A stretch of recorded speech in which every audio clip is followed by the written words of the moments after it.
I want to talk about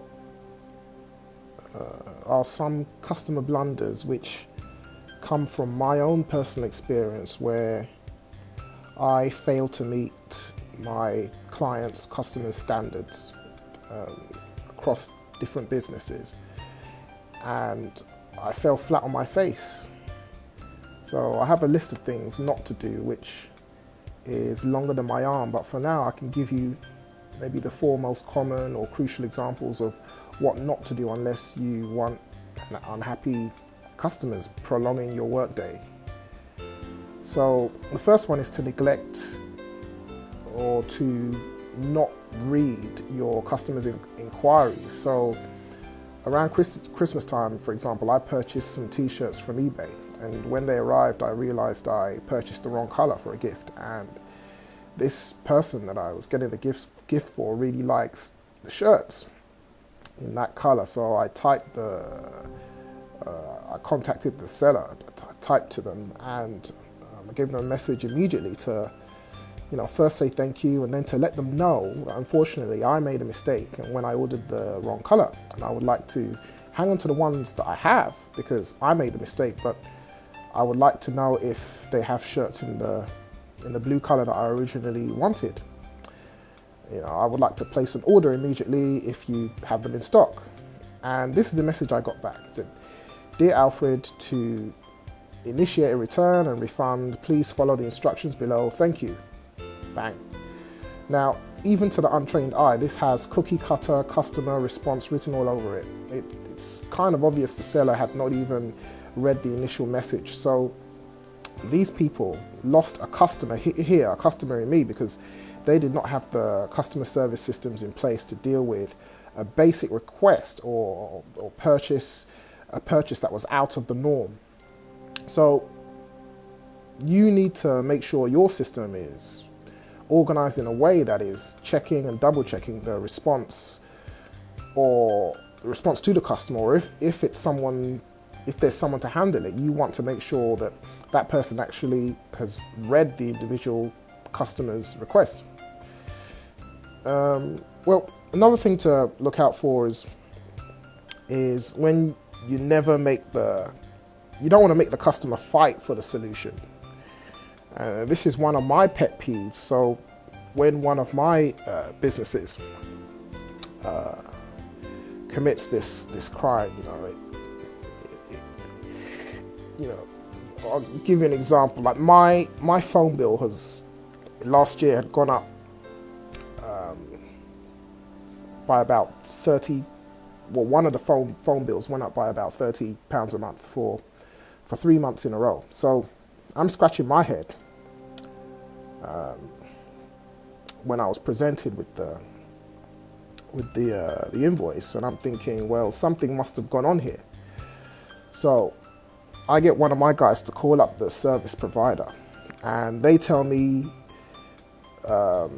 they tell us that they are attaching some new fees along with our company's existing contract in line with new regulations. And yet from my other company, who has contracts with other service providers, we use a different provider, but we haven't seen any increases. So to express my concern to the service provider, I expressed my concerns, and they told us that they cannot help us.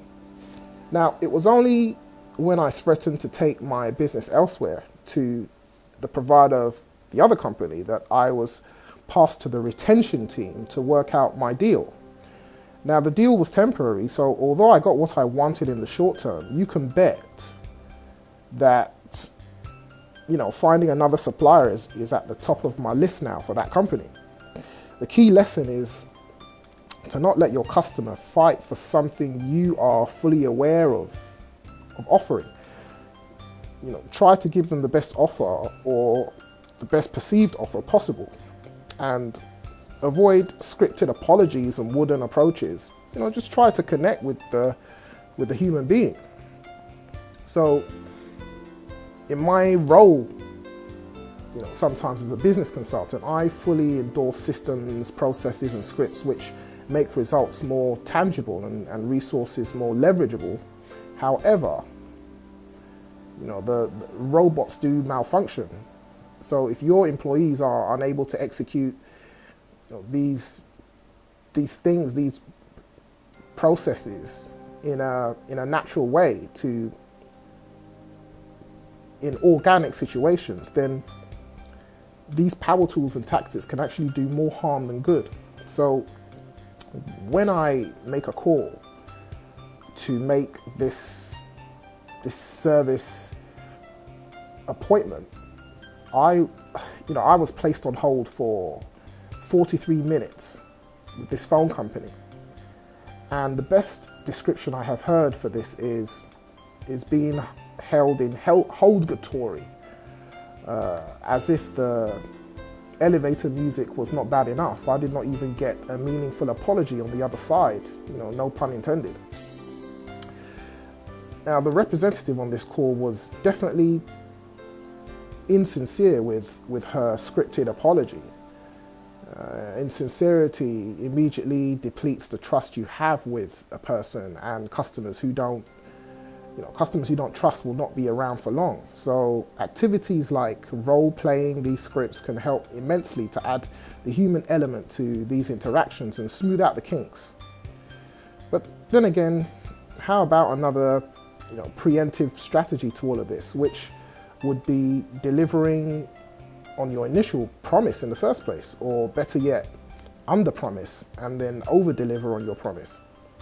Then it's quite possible you'll get more people calling in to say thank you instead of complaining. And in this era of Chinese whispers through social media, customer feedback is more important than ever.